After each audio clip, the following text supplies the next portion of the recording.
got to get it on a choice that you're going to mandate. Get it on. Thanks for tuning in. I love that about you. Dave Damashek in studio today.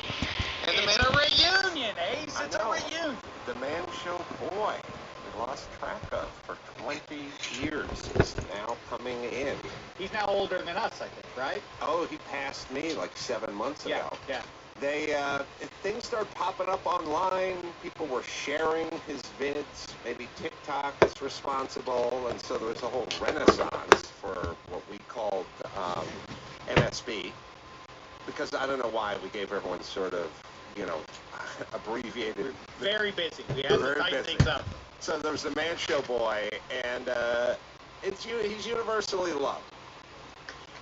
He is, and I wish we had one of his mouthpieces, whether it's Cousin Sal or Dan Dratch. I did it a little bit, but the trick was, I don't want to reveal any industry secrets here, but Man Show Boy was not the wiseacre as he was portrayed to be. Okay, in fact, there was a grown-up whispering things into his ear on an IFB. Yes. IFB, MSB, I don't know what IFB stands for. Oh, God, we'll figure that one out. So he had a little earpiece, and then Dan Dratch, Rachel Dratch's brother, would sit in a van, unmarked, although marked would have worked. It could have said, Olsen Reuter on it, and no one would have been suspicious. In hindsight, really, a sponsorship opportunity wasted. Yes. When you think about it. And they would sit there nearby and feed him lines. And, of course, his initial one was helping old women across the street, which I love. A joke works when you kind of understand psychology, but the simpler the better, which is he just went out to Melrose, put him in a Boy Scouts uniform, and he had to help old women across the street. But, of course, he only approached women in their 30s. But for them, it was this awakening to, like, oh, my God, I'm old? You think of me as old? And it was a perfect recipe because it didn't take much. It's a very simple joke. Just go talk to women in their mid-30s and say you're an old lady, and I'll help you across the street. And it devastated them. That was great. I was once with one of the Juggy girls, Juggy Vanessa, when Jared Leto came by on his bicycle. Oh, really? Yeah, and he just did a couple circles around her, literally, on his bicycle.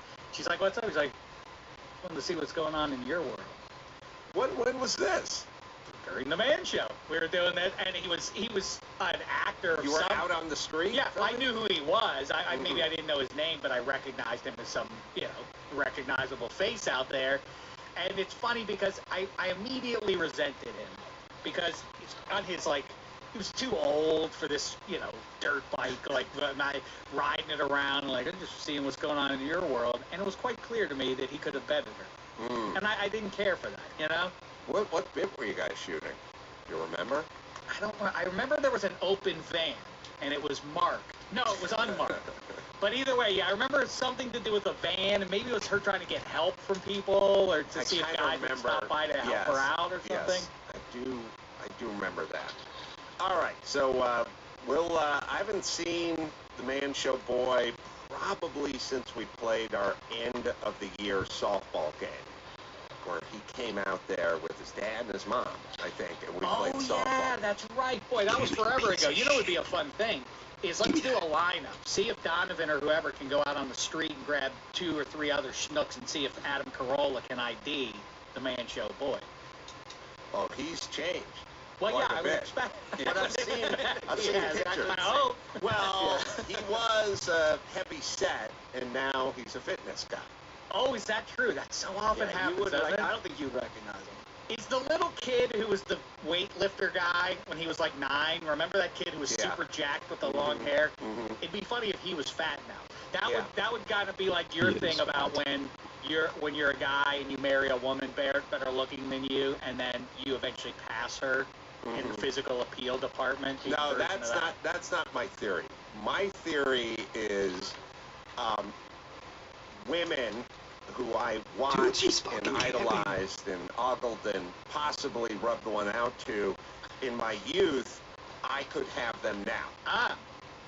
Starting with Charlene Tilton from Dallas or Falcon Crest. Any of the cast. Does Tilton agree?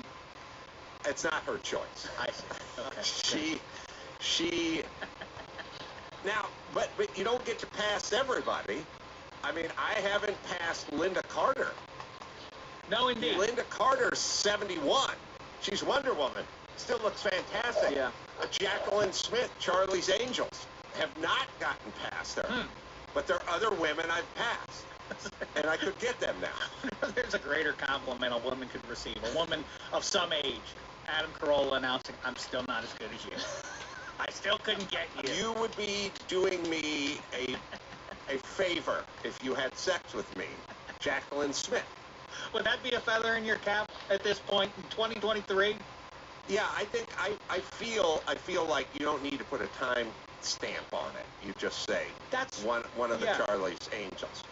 Yeah, that's right. That would be a statement of fact. Yes, I betted one of the Angels. Yeah. Nobody has to find out any details. Yeah. She was an octogenarian, but so what? Now, the one who would probably disagree, but I would obviously make my case, would be Valerie Bertinelli.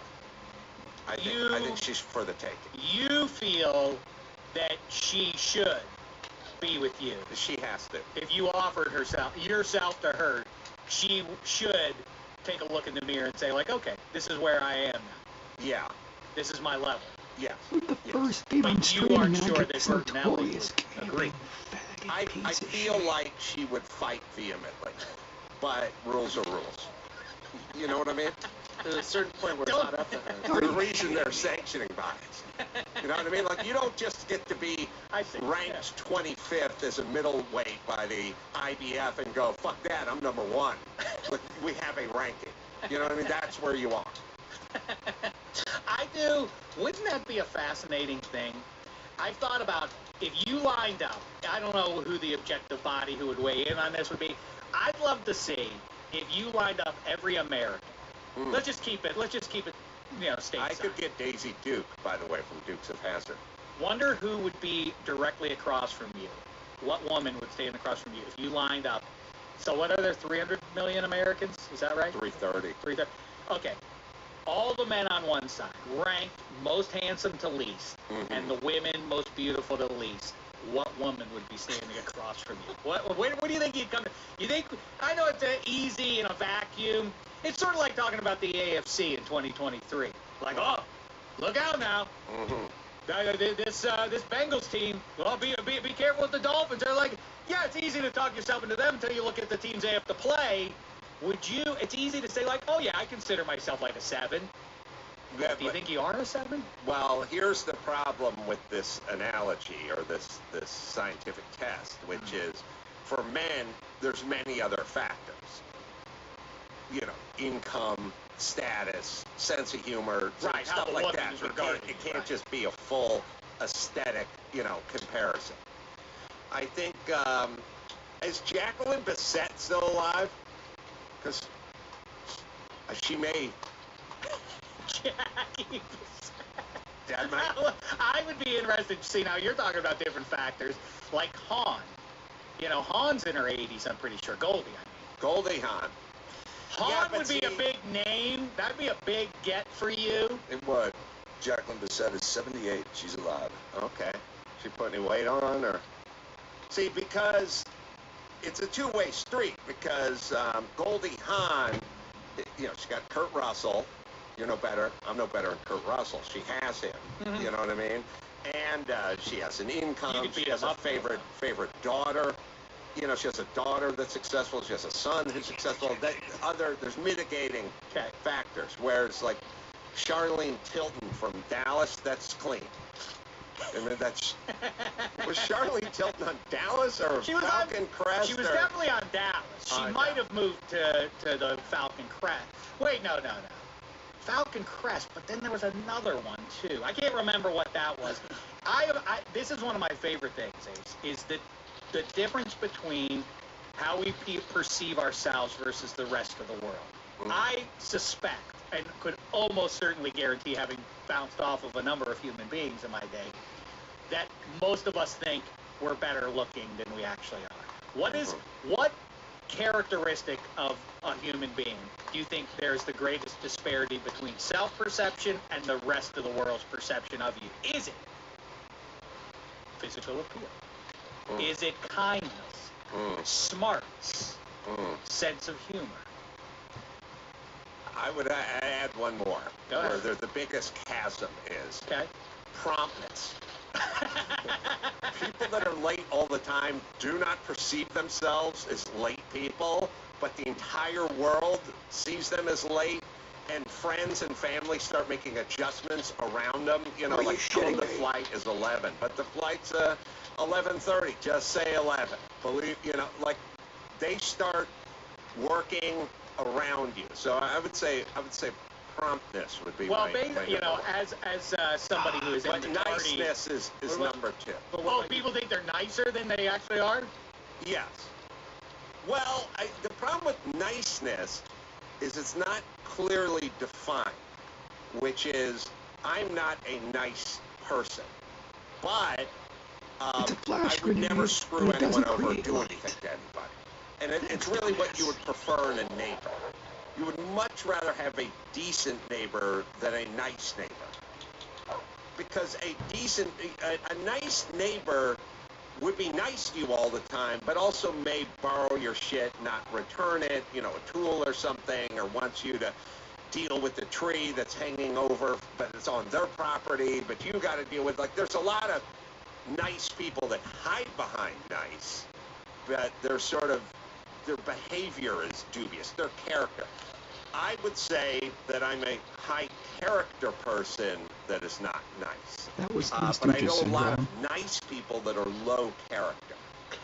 It's interesting about the hiding behind. I find that hippies, and listen, you know, I lean in that direction and everything. I'm with you on this one, my friend. But hippies take advantage of their physical, first of all, their presentation to the world. Long hair, maybe a tie-dye. I'm laid back, man. I'm a cool breeze. Yeah, we all would like to be that.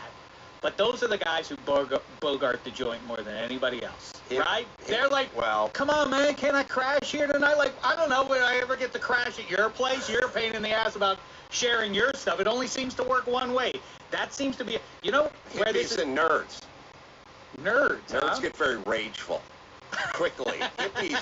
I had a hippie mom, and she had hippie friends. They were all about, you know, peace and love, but if you fucked with them a little bit, they went right into full ninja on your ass. Well, because it's not tethered to a shared reality. It's I think we've talked about this before, but Once Upon a Time in Hollywood, I think Tarantino's, you know, point in large part with that movie is they're phonies, they're frauds that inhabit Hollywood, and then there are the genuine articles, and you can't paint them with one brush.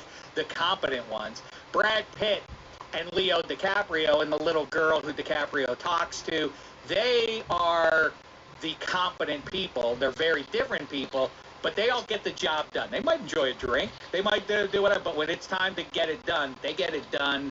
And whereas the hippies are the frauds. They're the peace and love. That movie takes place during the peace and love thing. They're the villains of the movie because they're the frauds. They're the ones talking about, can we have a better world? Well, you're mucking it up, not us. Right. We're here showing up. We're running an industry right now.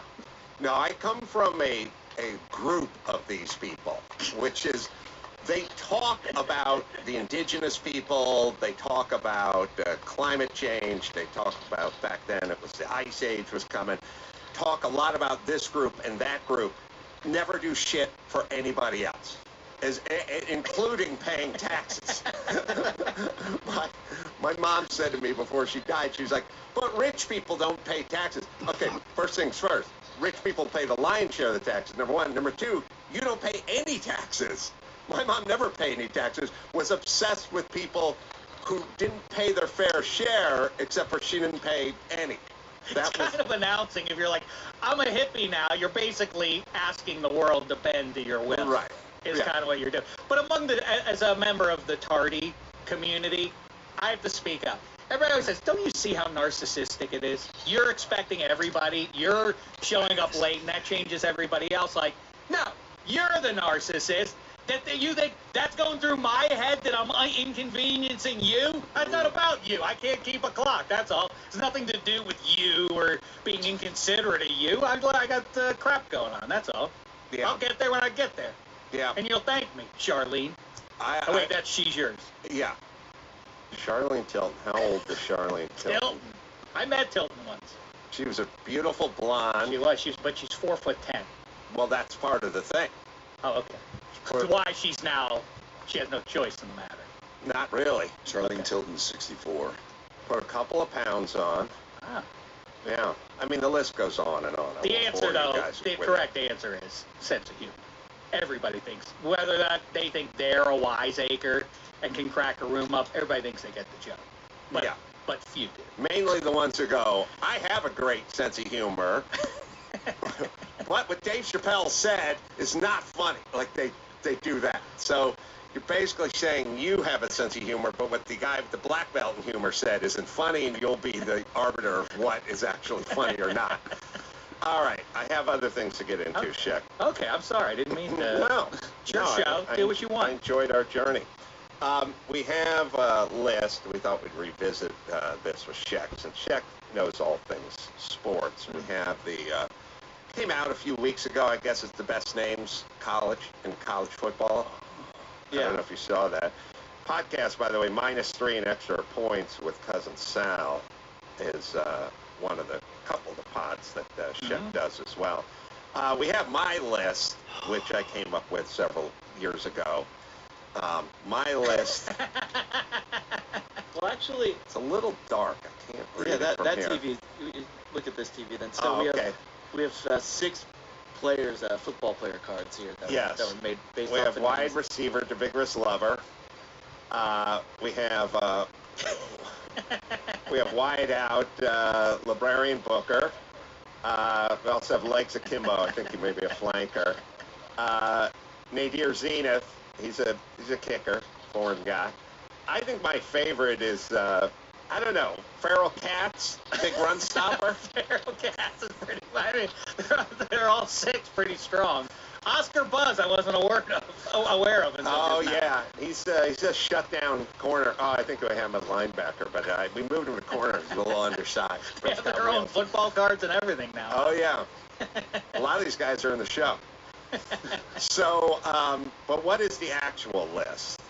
The actual list. Yeah, so we'll put up that graphic in a moment, but I'll just read some other ones that you have that didn't make the call. Oh, okay.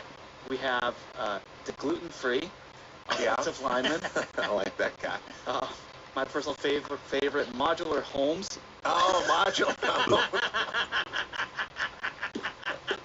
I forgot about him, but still not my favorite. Modular Holmes is great. You know what my favorite is, but keep going. Fortuitous Bounce. Yeah, that's good. Nefarious Plan. Mm-hmm. Nadir Zenith. We already mentioned him. Yeah. Kicker, huh? Yeah. Kicker. Let's see. Minority Banks. Soccer guy. Mm-hmm. Glendora Bevmo. Glendora Bevmo's my favorite. I love Glendora Bevmo. Martial Law. Position is Glendora. Well, I have it written down as the mother of the vigorous lover. Oh, Glendora Bevmo. Yeah, Miss Glendora Bevmo. Oh, that's her maiden name. Right. By the way, the vigorous lover was created with on stage with Damashek at the Melrose Improv years ago. I remember that, right? Yeah. With Brad Williams. Brad Williams, yeah. Mm-hmm. Yep. Mm-hmm. I was talking about my renowned vigorous lovemaking powers. That's right. So we'll put up the new list. Do you guys have it? All right. Well, that'll be there for people to enjoy. Lover. Also, on a all right, now Check. I know you had some, I don't know, hypotheticals for me. Well, I wanted to ask you because it occurred to me. My boy Jean-Claude Van Damashek said to me a couple of weeks ago, "Do you think if you were my age, we would be friends?" which I thought was kind of heavy. And I was pleased to say honestly to Jean-Claude, I think you might be too cool for me. Because if I answered that honestly and the answer were the opposite, that would be a real slap in the face to the boy. How old is Jean-Claude? He's 14. Just starting out, by the way. Going to be a freshman in high school playing football. Wow. How about that, Ace? I was, at 14, I remember watching Dallas and seeing Charlene Tilton and just going, I am so far away from bagging that shit. But as each month wore on. You see, you had a calendar and you made an X every day? No. Continue to do that? No, it's a graph. I'm not weird. But you can see my stock. The X. I start off at the bottom, she started at the other, and we started to move toward the center. And I passed her in March of 2016. I mean, we've got to punctuate the 7-year anniversary. It's coming up. Ace, the question is, would you, at this age, like you, if you could somehow do the, like, Men in Black thing, like erase your memory, so it's like, obviously I know I'm talking to young me. Not that thing, like, what would you tell a younger self to know about life? But kind of, what would you get along with you? If you could get in a, I'm trying to think of the idea, but, like, if you got in a time machine and flew back to 1980, would you think, like, this is a cool kid? No. No, I could not hang out with a young version of me, a 14-year-old version of me, for one simple reason. Now, I was funny, I was nice, and I was athletic. If you wanted to go throw the football around or play one-on-one baseball in the schoolyard till the streetlights came on, I was there. I was up for anything. You were friends with Ray, which proved you were capable of being friends with not just human beings, but with all creatures. Right, with all of God's creatures. I was easy hang, pretty low maintenance, but I could not have hung with myself at that age because most of my friendships were based on the pantry of the kid I was hanging around with. And if you had enough instant Jello pudding or space sticks or cupcakes or Jiffy Creamy, I was your best friend. But my cupboards were bare. So I would have to go investigate the fridge and the pantry. We didn't even have a pantry. Pantry was like highfalutin at my house. It would be considered basically a walk-in closet. Like, who has a closet that they can physically enter? It would have been your bedroom. Unless they're hiding from the husband or something. Right? What if your mom had a pantry and you still had to sleep in the garage? That would have, talk about a bunch of the cut. That would have been one. It was a service porch. I went from a service porch to an attic loft to a garage. I only had official room for a little window in time. Your brain, though, is what it is right now at this age. But you present to the world as a 14-year-old. Then you meet the real 14-year-old Adam Carolla. Does that original Adam Carolla like this brain that is now residing in 2023 Adam Carolla? Does 14-year-old Adam Carolla and Chris and Ray and the gang, do they like this Adam Carolla?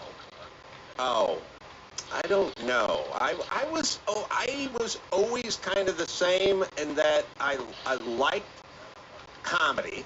I was always joking around a lot, and then I liked all things sort of mechanical and physical. So I probably would have hung out with I think that's right for you. I don't know that I know everything I hate, or a lot of the things I hate that I see in people. I think about it for 5 minutes, and then I'm like, oh, that's because the reason you're so prejudiced against that kind of mentality is because that's what you thought when you were 19. And I think you, for better or worse, but you do always say, I'm the only one who hasn't changed. All the rest of you have changed. I think that that's probably true, that you are true to your have been true to yourself, at least in the years that I've known you. You haven't really deviated much from what you used to be. But do you look at that as a good quality? Depends who you are, but yeah. It's not a great quality in terms of your legacy, because then you have everyone around you who has changed, and then you seem like you've changed, except for you haven't changed. The world has changed around you. and then you get perceived as like an old douchebag. Right. So it's not good. It's not good for legacy. It's not a popularity thing, because it's almost like saying, I wear the same thing all the time, and then the next thing you know, everyone gets into bell bottoms, and you're just wearing a brown suit, right? And then everyone looks at you and goes, why are you putting pomade in your hair? Why do you have horn-rimmed glasses? We're all wearing peasant shirts and bell bottoms and moccasins, and we're all hip. So then you've surrounded yourself with people who have changed, and you look like everyone in like junior high had the weird immigrant kid who like wore a clip-on tie and leather-soled shoes. Sure. And we thought that kid was a freak show, right? Well, he was wearing what he would have wore 10 years ago that we would have made fun of the other guy with the long hair. So you take hair. When I was in junior high, if any dude had a short cropped haircut, a crew cut, if you could see his ears, it meant he was either like ROTC something, his dad was in the military or something like that, or he got caught with pot, and as punishment, he got his hair cut short. So what's better? Short hair, long hair? It keeps moving and evolving. I'm just a dude with the same haircut I've had since 1979, making my way through life. But depending on whether other people are wearing their hair long or short or whatever it is, I'm constantly being told that I don't have the right attitude follically, except for I'm just staying the course. It's a but with the fashion thing in particular, and by the way, you do decently with it, Ace, I gotta say. That I've reached the age now where it's like, okay, decision time. Like I declared a couple of years ago, enough new music. I have enough to fill my ears for the rest of it. I don't need in the back half. I don't need to be introduced to new music because I have more than enough that I can listen to. I did the same with porn. With fashion, like neither one is a perfect path to take. Either I try to keep up with the latest fashions, but then people will point at me and laugh, won't they? Won't those clothes wear me if I try to have the latest fashions going? But then if I stick with what I've always worn, what happens is what is happening to me. People say like, "Will you get rid of the Western shirts already?" I mean, the Western shirts went out of style 20. That's my wife talking specifically. I'm like, no, that's my look, my thing. Do I have to move on from that? Your friend Leno, he's denim head to toe. I know. Isn't that good in a way? If you're going to set yourself on fire every other week, yeah, you want that kind of protection for sure. It offers much more than a T-shirt and board shorts. Here's the other thing I want you to work on, and then you. Well, imagine seeing Leno in shorts. I can't even picture I don't like it. Can you picture it? And it would be off-putting. It would be off-putting. I happen to agree. And here, the one other thing I wanted to ask you about is this: is a friend of mine just donated a kidney. A kidney. Not even to a family member. Just a coworker. Selena Gomez? It wasn't Did Selena. She get a kidney? Did she really? Oh, yeah. Well, it's Megan Connolly, who's on WWE. She gave this. First of all, I don't care for it because it shows me up. Like, I would give a kidney. Come on. I'm talk about being nice. There's being nice, and then there's giving away an organ. One and two. The other thing is, and this is really your wheelhouse, and I think you could really make a fortune off of this. In an age, and we've talked about like volleyball shoes, you got your volleyball sneakers, like, yeah, just get the basketball ones. Those are going to work fine on the same hardwood. Right. But people can be duped into like, well, I'm a volleyball player, I have to buy those specific volleyball shoes. Like, all right, you got duped.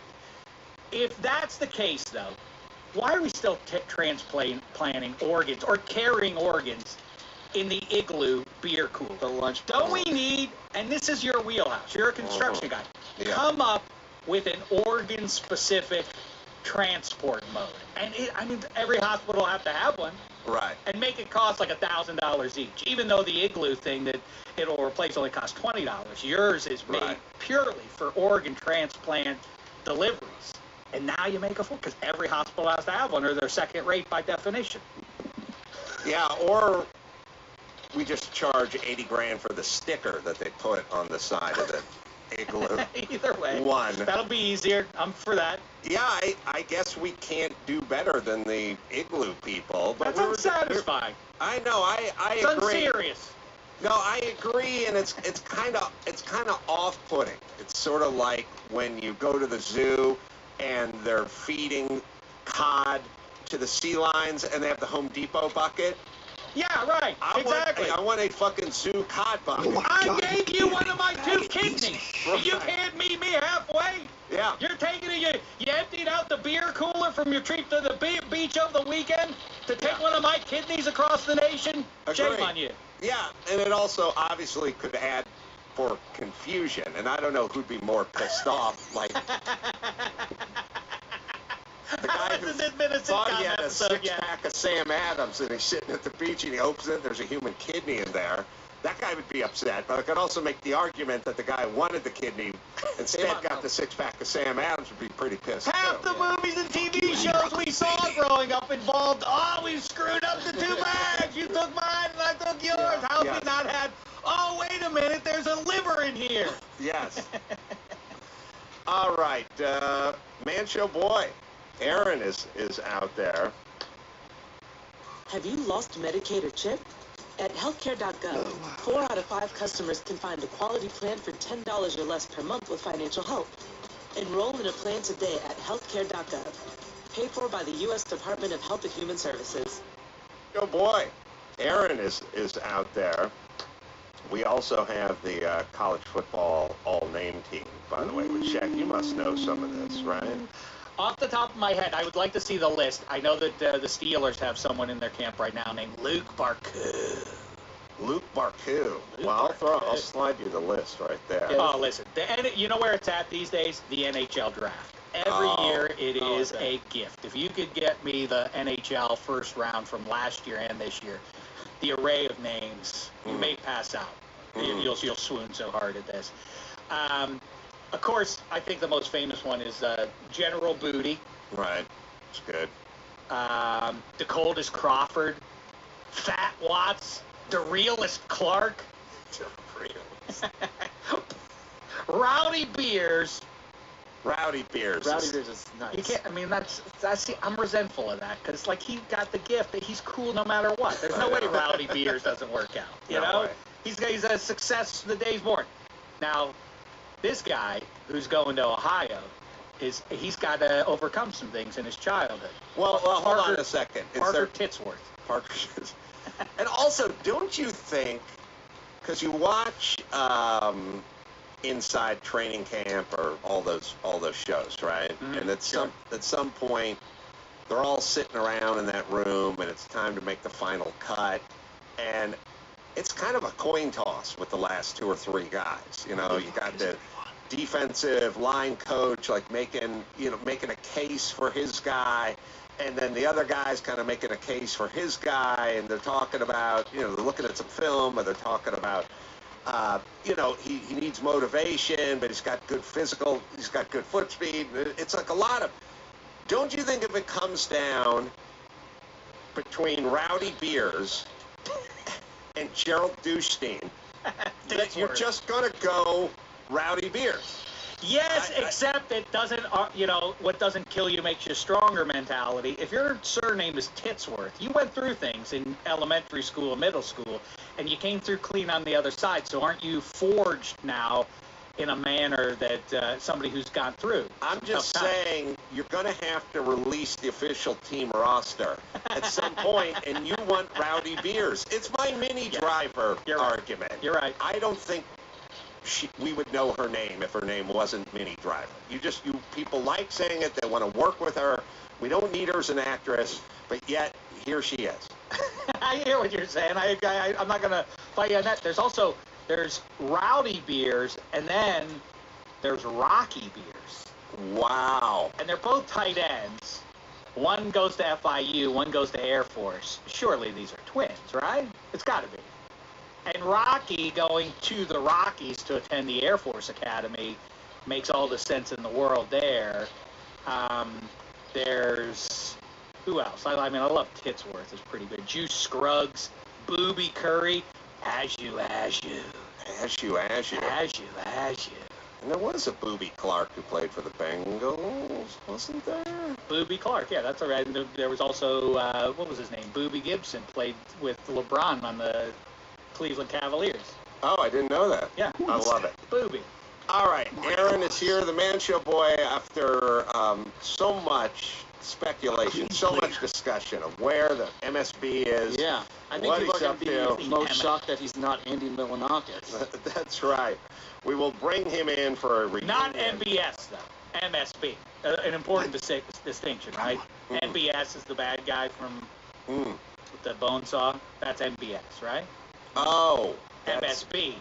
Although it would be a fascinating range of life. Wait, who's NBS? NBS is the Mohammed Ben. Oh, I didn't know that. There's what if it was the same guy, though? Would you be impressed by that? Yes. Of course. He went on to be the Prince of Saudi Arabia. Oh. The Man Show Boy. Same guy. But it's the same guy. All right, we'll just edit that last 30 seconds out, and I'll bring on Aaron Hamill, Man Show Boy, right after this. Let me tell you about Just Thrive. Oh, so much stress. You want to hit the pause button. Just breathe. Well, Just Calm from Just Thrive can help. Just Calm's all-natural blend of mood-lifting, psychobiotics, and brain-nourishing B vitamins helps you take back control and feel like your most cool, calm, and collected self. Multiple studies prove it works quickly to soothe everyday stress and sharpen focus. It'll do it as little as 4 weeks. Remember, the gut, that's what affects the brain these days, not the other way around. Or you can try Thrive Probiotic, a spore probiotic that banishes gas and bloat in your gut and can produce more serotonin. That's your happy hormone. Plus, it supports better sleep. I take this every single day. I took it this morning before I left the house. I met with, Tina Anderson was on the show, and then I went out with her and her husband for dinner, and they're committed to this product because it works. It's Just Thrive, right, Dawson? With Just Calm and Just Thrive Probiotic, you'll have the ultimate stress-fighting duo to help you feel cool, collected, and in control. Get 20% off your first 90-day bottle of Just Calm and Just Thrive Probiotic today. Visit JustThriveHealth.com and use promo code Adam. I know you guys spend a lot of time laughing at this podcast, and we have a good time too, but I've launched this partnership with Lear Capital, and I'm starting to really feel the need for some serious talk for just a second. I'm sitting here holding up some coins that were sent to me by our new partner, Lear Capital. And have you heard about BRICS? BRICS is a group of countries, including Russia, China, that are threatening to devalue the dollar as the global currency. They're discussing a new trade currency between nations backed by gold. This may explain why Russia and India and China have been collecting so much gold lately. When you peel back the onion a little bit, you may need to look at gold for your own portfolio. Do me a favor. Go to LearAdam.com, ask for a free investment guide, educate yourself, and learn more about diversifying or even beginning a portfolio plan. If you go to LearAdam.com today and buy 1 ounce of gold, my listeners, that's you, will receive 1 ounce of free silver. It's a BOGO. Buy one, get one. So, let's get going with this and diversify that portfolio. Remember, I've got a family to think about.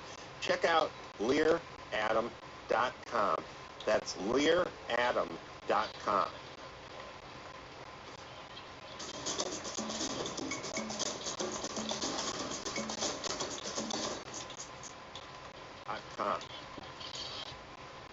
Well, our reunion, 20 years plus in the making. Aaron Hamill, Man Show Boy, is in the studio. Not to be confused with Roddy Beers or Saudi Arabian Princess Massacres. Oh, the legend. Camping. What a surprise. Mobility. Aaron, I guess came into season 2 was when you started on the Man Show? Yeah, as I recall it. Season 2. And has there been a resurgence? Is it a TikTok thing? Because I don't feel like I saw Man Show Boy clips on the internet 10 years ago. I mean, they were out there, but people started bringing it to my attention about a year ago. Yeah, it was funny. We kind of predated going viral. Back then, it was getting emailed around to everybody. I'd go out, and I just got this in my email at work. You're the kid. And I'm at a Ducks game, and, the Irvine Spectrum, and so I that's my little slice of fame, my 5 minutes. You know, I was viral before YouTube, before it was a thing, and now it's all over TikTok and Instagram, and I'm getting blown up with it. It's crazy. Well, I think we should look at maybe a first bit, maybe the helping old women, old ladies across the street, which I'm pretty sure was shot down in Melrose. That's what started it all. And then we'll talk about the process, like auditioning. You know, I don't remember being part of your audition process or even vetting you. I felt like Jimmy was propelling this, but I cannot attest to that. I just showed up and you were stuck with me for a couple of years. Yeah, I thought it was fun. All right, let's watch it. Can I help you across the street, old ladies? Are we old ladies? Yeah. Oh, well, I'm not an old lady, but I think I can make it across the street. Save for somebody that really needs it. How old are you? Shouldn't say that to women. It's very insulting. I just need to help old ladies cross the street. Old ladies? Yeah. Oh, no. Sure you are. I get a badge for helping old people with, like, wrinkles and stuff. It's right there. Yeah. You're so old, it hurts me to look at you. Oh, y'all are old. I mean, some sooner than others. I'm not old just yet. I just need to help old ladies cross the street. I'm not that old. Well, I mean, you're like my grandma's age. You're not quite as old as my grandma, by the way. You're old enough where you need help. Are you sure? You're old. You need to accept it. You need to get the badge for helping people cross the street. Leave you off the little old lady thing. Okay. What a bitch. That was where it all started. I think it was supposed to be a one and done, but it worked out so well. Yeah, it was supposed to be just that bit, and then you guys invited me to introduce it at the live taping, and decided to springboard it into, you know, a couple of years, 15 plus segments. And you like acted a little bit before that, right? Yeah, I was just doing acting, as a kid, and I came into this audition, and there's no lines, there's no script. It was just spitballing, with the producers or writers, and they needed a little kid who, could be quick-witted and vulgar, and was a natural-born dickhead. Like, it was a great fit.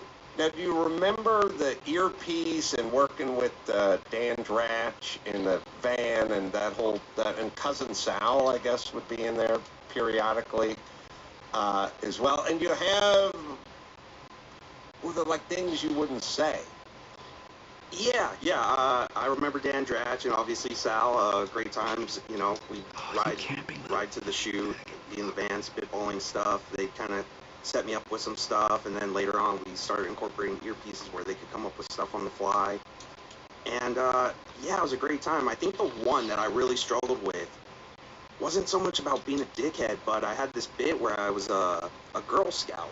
Oh yeah. And that was like this mental block for me. Like it actually was 2 shoots because I shit the bed on the first one. I just couldn't pull the trigger. And you guys offered some words of encouragement. Jimmy had done the bid as a lady, and the second time I was able to approach it a little differently, and we're able to get it. Motivation.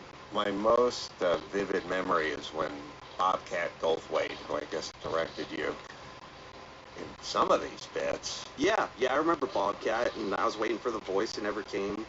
Wildly disappointing. No, I know, that's the way the audience feels when he does stand-up now. But, but he's an artist now. But the point is I remember at the end of the bit, you had this basket on a bicycle that was filled with porno movies and booze and everything else, and he was showing us a rough cut, and you walked the bike out of the frame. And I yelled at Bob. I was like, Bob, why'd you have him walk the bike out of the frame? Get on the bike and pedal away. And he goes, he can't ride a bike. Yeah. And I thought, story. What fucking 13-year-old can't ride a bike? I went nuts. That's all I remember. I was 4'11", 300 pounds. I had no balance. I was not an athletic kid. Believe, this impressive physique that I have now. Well, how did you lose all the weight? Or when did you lose all the weight? Oh, man. One day I just woke up, flipped the switch, I was tired of being, the short, fat, dumb drunk, and it's like, let me try to take this a different direction. So, same thing as all these other guys do, chicken, broccoli, eggs, and lifting weights, and slowly but surely the weight came off. So wait, so too much success too early, and you crawled into a bottle to escape the spotlight at what, 13? No, actually, not quite that cliche, but no, I enjoyed my early 20s, and then I grew up a little bit. Are you 13 when you get cast for this? It's funny because when I look at you, I can't really tell your age there. I just can tell you're a kid, obviously. Yeah, and I've actually shrunk since then. It's uncanny. No, I think I was about 12 when I started filming the bits, and then we did it for a few years, probably about 12 to 15. And what happens then when you go to school after the first airing or the second or third airing? Are you the BMOC walking around middle school? Yeah. It's, I imagine it's the same as it is for adults. All the people who I never associated with were suddenly my best friends, and, I was the big shit, the playground for a minute. My greatest lament is becoming famous well after junior high. I would have liked to return like MacArthur to the Philippines on a Monday after Man Show airing on a Sunday and just get my ass kissed. And have the ladies come up to me. You're so far removed, and then it's worse because then you get older and you get famous, but then you only hang out with people that are more famous than you, and you go out to dinner with Jimmy and John Krasinski, and now I'm back in junior high. I would have liked to have the opportunity to return. Oh, sure. To junior high when I was famous. Yeah, it was heartbreaking missing my winter formal to go, film at the Playboy Mansion for a minute, That's right. I think we have a clip from that Playboy Mansion one, which I totally forgot about. To on a lot of the segments, right? Yeah. As a working kid, you have to have your guardian present for all that fun stuff. So here I am, a kid, in the midst of my puberty at the Playboy Mansion with my mom. Awesome. Every kid's dream. How is it possible for real? You, Man Show Boy, are, no offense to your preteen self, better looking now. Carolla, you look the same. Nice, yeah. Jimmy is better looking now than he was during the Man Show. That's weird. Yeah. Well, that's not what happened to Charlene Tilton. I'll say that right now, and that's why.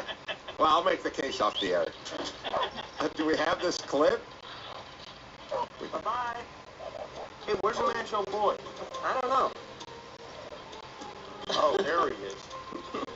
Getting fed grapes right Hey, off the why don't you vine. introduce this next piece? Why don't you eat me? I'm busy here. All right. This is the Man Show Boy at work. And then it goes back to the old lady bit. Back to the beginning. Yeah. God, I even forgot. Oh, the Playboy Mansion. Just bygone era, man. Is it gone? I don't know. I don't think it's been bulldozed. Right. But it's getting renovated. It's not populated by topless women or anything like that at this point. No, but I don't know. Where do you guys come down on this? Like, I've never been to Graceland. But if you went to Graceland, you'd probably be disappointed, like you'd be disappointed if you see the actual Batmobile from the TV show. You go, come on. If you go to Graceland, you go, what the fuck? There's carpet in the bathroom?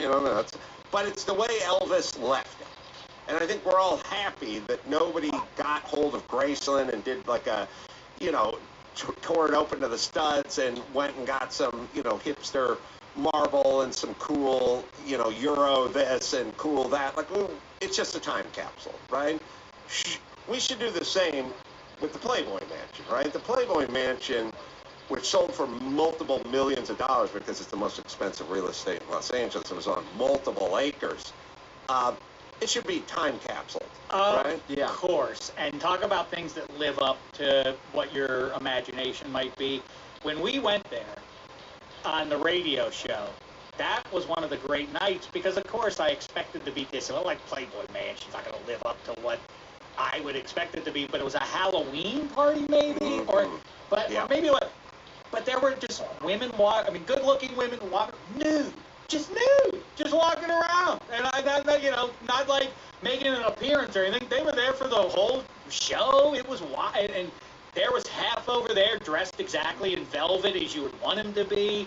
It was a great experience. Did you? I mean, as a little kid, though, probably premature for you to really embrace it. Well, then again, you're 13. I mean, sure, my frame of reference was a little limited at the time, but no, it was cool. I mean, obviously the beautiful women, the famous grotto, full zoo. I don't know how many people are on board with that, but like he has a crazy zoo there. The thing that's craziest about the zoo is the peacocks, because the peacocks, at some point you walk in, they had these huge pine trees.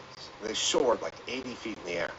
And at some point, you'd see the peacocks like just walking around the lawn, and then you'd go have a beer or something at the bar, and then you'd turn around, and there would be a peacock at the top of an 80-foot tree.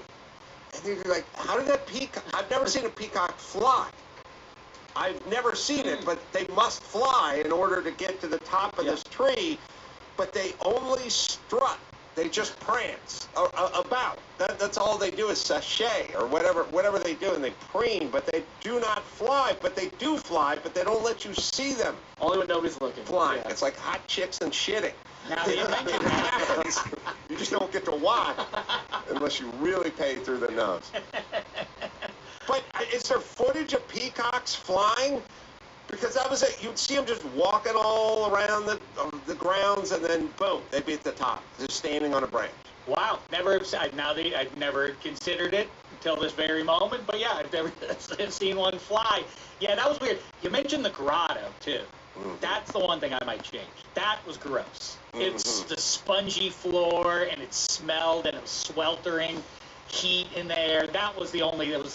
That was unpleasant. I would not want to make my love, vigorous or otherwise, on the floor of the grotto. Yeah, so currently that aside, the mansion is undergoing repairs and renovations, including the pool, tennis court, the grotto, the front lawn. But the sale of the house guaranteed they wouldn't make any changes to the main structure of the estate. Mm. And I think they're trying to get it to be designated a historical landmark. But like, how exacting are they? Are they like, what do you want me to do with James Caan's jizz? Let's buy the pinball machine.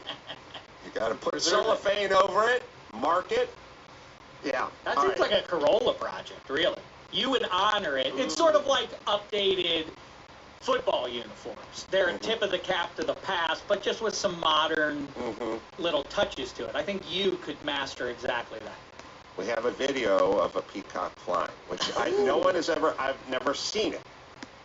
But they do it, they just don't like you watching. Yeah. All right, here's a video. Oh, slow motion. That one's already starting pretty high up. It's still flying, but it's carrying a train of peacock feathers, which wouldn't. Well, by the way, we don't even know if that one flew. I could have got that far. Yeah, it's like flying. It's like a cape. Yeah, that's what it looks like, you know. But this got from the ground to the top of the tree. That's what I'm saying. Whereas flying squirrels sort of launch. Yeah. They do kind of Tom Cruise, kind of off the canyon, kind of, parasail or whatever move, but they don't really fly. But I've never seen a peacock. But that's but what they I must, because I've seen them in trees as well. Yeah. That same concern has kept me up for 20 years now. Really? That's what you remember that. I do. I watched a movie last night. It was one of those ones I've never heard about, promoted anywhere. It just is out, but it's on cable. Pay cable because I'm an old man. I don't care for the streamers. I like the old way, DVR and otherwise.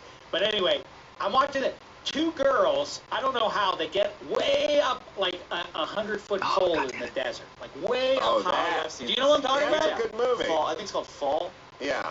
I was just going to say, it has a monosyllabic name like Up or something like that, but I know there's already a movie called that. And the one girl, I don't know what took them that high up there, but they have their rappelling ropes and stuff, so it must have something to do with that. But then at some point, the one girl drops to her death and lands on a thing about halfway down. And then the other girl gets up the gumption to lower herself down to her friend after a little while. And there she meets a vulture who's pecking at her dead friend. Right. And they have a death match right then and there.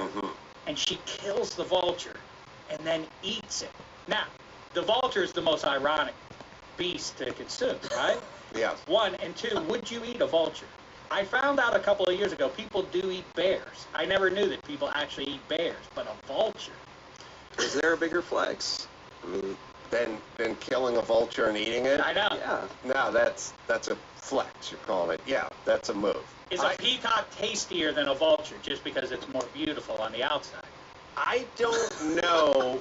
I guess we'd have to use our jerky sort of example. Would you, because you make jerky out of anything, you know, alligator and rattlesnake and whatever, would you tend to eat vulture jerky or peacock jerky first? Peacock.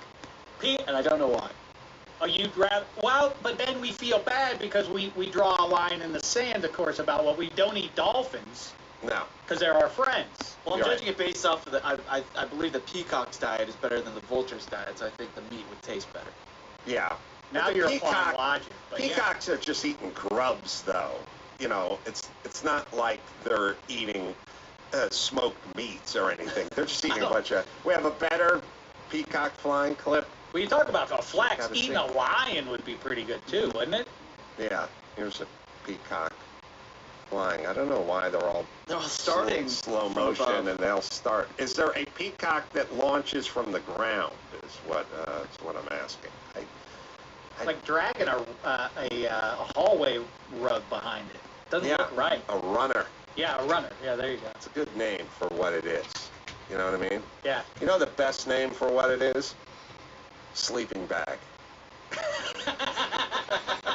What's this device do? It's a bag Can't argue. that you Yeah. sleep in.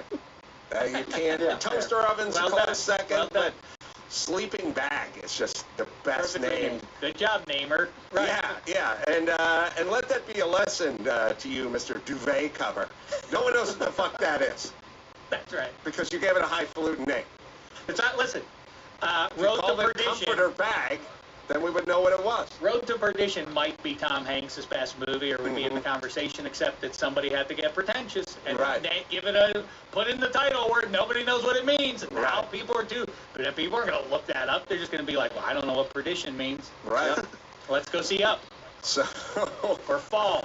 so Aaron, first off, have you done any acting or roles or anything since being cast as the Man Show Boy? I stuck with the acting for a little bit, you know, a few years following, and I did a couple TV shows, little one-offs here and there. Nothing too crazy, nothing wildly noteworthy. And then, you know, around high school, I kind of want to just go back to normal, you know. What do you do for work now?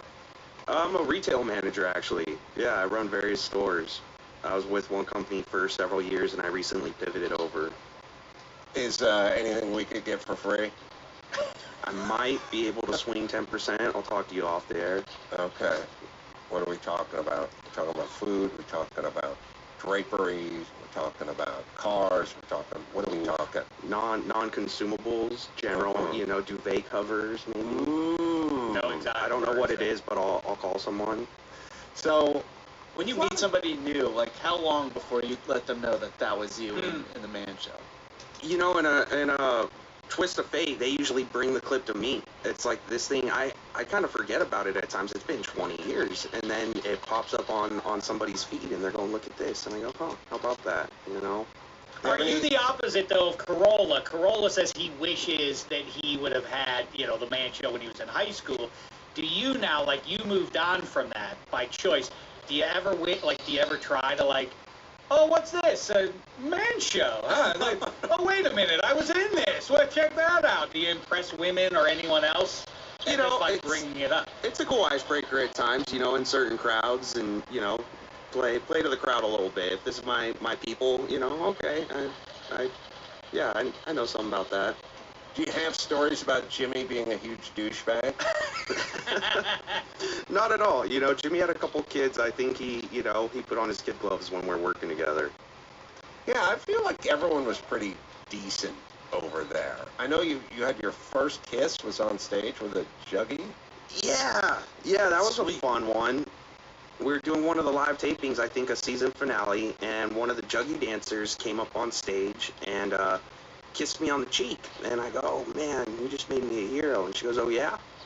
So then she grabs me, turns my head in, and, you know, lays the good one on me. And my dad's here in the front of the crowd, just tearing up.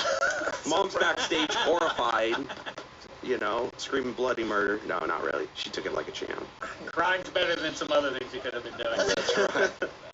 Yeah. I remember your dad, I don't know if it was you or your dad who made me a custom softball for the end of the season. When we play our softball game at the end of the season, I remember your dad, I think, presented me with a Man Show Boy softball that I still have. I still have it, and I don't have any balls that were either presented to me or even my home run balls from Little League because I needed to use them. Like when I was 12, I had a home run ball, but I didn't have a baseball we could go out and fuck around with, so all the home run balls got utilized. Recirculated. Then at some point they're in some Ivy embankment. Ivy stole my childhood. Ivy consumed every good, durable good. I had everything I had got lost in some Ivy bank somewhere in North Hollywood. But the softball that your dad made, I remember that. That I thought was a little weird at the time, but I remember going, I think Man Show Boy's dad's a little weird, but he gave me this cool softball, and I will pay it homage by putting it in a case. I still have it. Right on. That's awesome. He'll be stoked to hear that. Shout out John Hamill. Nice softball. Did he make that? Was that his thing? No, not at all. I think it was a spur of the moment thing that he conjured up and thought it would be kind of cool. Yeah. A ball. He made a ball. Right? Show us how to make a ball. You're welcome. He took a softball, a standard softball, and he took a blue Sharpie, and he made like a custom keepsake softball for me, which can't exist in a vacuum. Your dad was he like a champion pumpkin carver or something like that? Is this a common gift he gave to other people? Not at all. No. As a matter of fact, that's it's random as hell. But yeah, he's a crafty guy. He's resourceful. You were good, creative. Carolla. You were among the better players out there in softball. Everybody wants to hit home runs in softball, and too many people swing for the fences. You and like one or two other guys were actually capable of hitting it over the fence, right? When we would play. Am I misremembering? No. You, Jonathan Kimmel, could really tag it. That.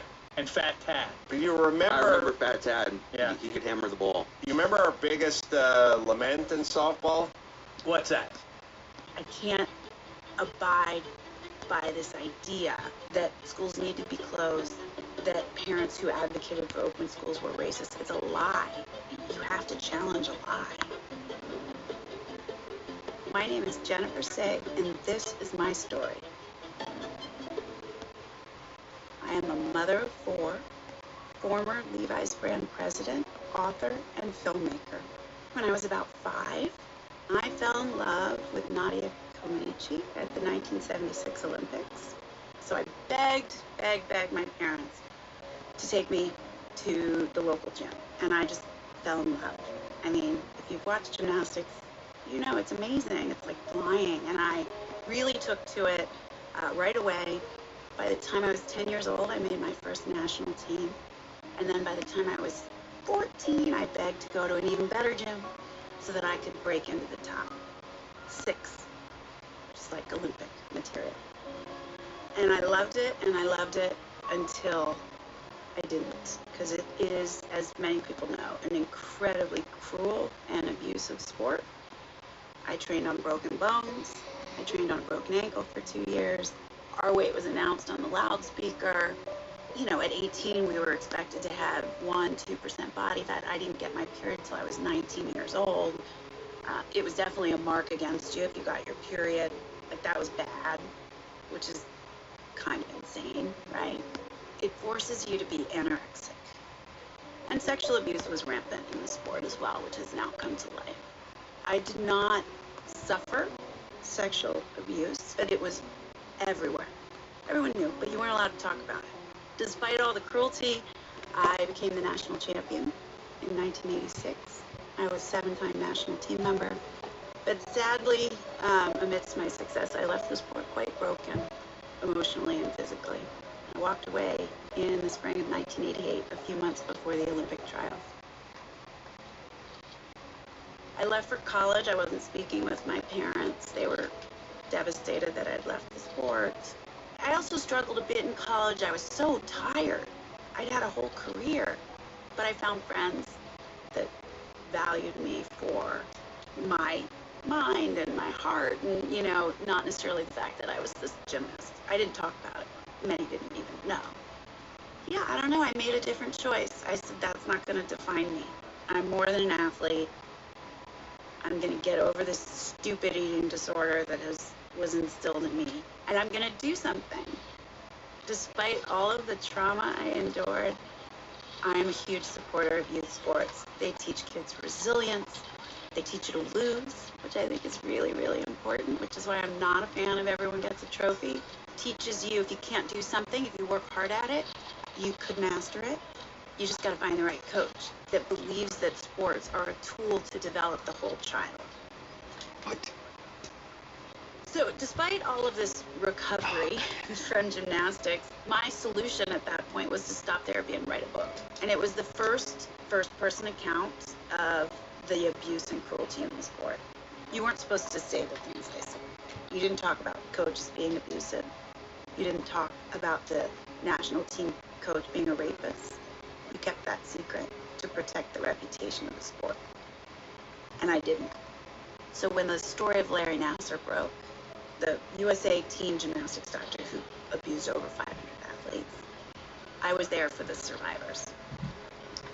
And they trusted me. And that's when I decided to make the film, Athlete A. Young girls and women across sports, even beyond gymnastics, came forward to tell stories of abuse in the sport and demand change from the governing bodies and across the world. And there's reforms being made. So that's what I feel really proud of. I found Levi's in 1999. I had a few other jobs. I worked at the Gap in corporate, at an agency, and I found Levi's, and the culture spoke to me. You know, the brand, the reputation is one that celebrates rugged individualism, and I felt like I found this culture where I could be myself. I worked my way up the ladder, and I worked my way up to the marketing director in the U.S., and then eventually I became the chief marketing officer in 2013. I was very successful in the role as CMO. I helped the company through basically come back from near bankruptcy in 2011 and bring the brand back to relevance. Eventually in 2020, I became the brand president after 22 years of the company. In March 2020, I started to speak out about the closures and the lockdowns. By the fall of that year, I got my first talking to by a peer. You really maybe kind of shouldn't say these things, Jen. When you speak on behalf of the company, I was told. I said, no, I don't. I'm a mom with kids in public school. Having been a child that no one stood up for, you know, I knew children try to please adults for the most part. They'll stay quiet even when they're suffering. You know, the line, kids are resilient, they'll be fine. They're not fine. And for me, this crossed over into abuse. Isolating children at home for 18 months with nowhere to play, no friends to see, no school, which is their life. We've taken everything away from them. We've told them they don't matter, they're not essential, and their needs don't matter. Oh, and by the way, if you're suffering, you're selfish. Yeah, I spoke up from the very beginning, and I went from having about 5 minutes of people liking me for Athlete A to being hated on a much bigger stage than I was accustomed to. I didn't start in March 2020 thinking I could lose my job, but I would say a year in it became very clear that my job was at risk. And I, at that point, probably in February or March 21, decided that's okay. I'll keep going. I can't abide this hypocrisy. You know, I can't abide by this idea that these executives, my peers, would send their own children to $60,000 a year private schools while telling me I couldn't advocate for San Francisco public schools to open, which are 60% low-income children. The idea that schools need to be closed, that parents who advocated for open schools were racist, it's a lie. You have to challenge a lie. It's dangerous not to. But eventually in January of 2022, the CEO, my boss, told me there wasn't a place for me at the company any longer. He offered me severance of $1 million. That would have come with a non-disclosure agreement, which I was unwilling to sign. So I quit in a very public fashion, bridge-burning fashion, one might say, because as much as my journey started in speaking out on behalf of children and against the tyranny of the lockdowns, as I progressed, what became more alarming was the censorship and the silencing and the canceling that prevents others from speaking up. So I wasn't going to sign a non-disclosure agreement because to me that felt too hypocritical. So I gave up not just $1 million, but a possible CEO career at Levi's, a company I spent 23 years working in. I would say my views largely aligned with most folks at the company. If anything, they were further left in terms of the candidates I preferred. I had been outspoken about who I voted for and about left-leaning causes. Nobody said, oh, you can't talk about politics on social media or in the workplace. But the minute I veered from the orthodoxy on COVID, which was stay home forever until we tell you you're allowed to leave the house, then I was evil. I wasn't just somebody who disagreed with the policy. I was evil. Like, you can't even ask a question and you just get shunted. I think the hardest part of the last few years Not the best place for is this. colleagues and friends who have ejected me because of my views on this one subject. These are people that know what's in my heart. They know the arc of my life. It didn't matter that they'd known me since I was 29 years old. They were all too willing to just go with the crowd and vilify anyone that asked a simple question. When I look back at my life so far, I think it is defined by key moments where I made really difficult choices. I walked away from gymnastics. I disappointed my family and my coaches. When I wrote the book about gymnastics, it was in the hopes of protecting Adam children Carolla. that were still doing the sport. It's an ad. Remember we hired the writer whose mom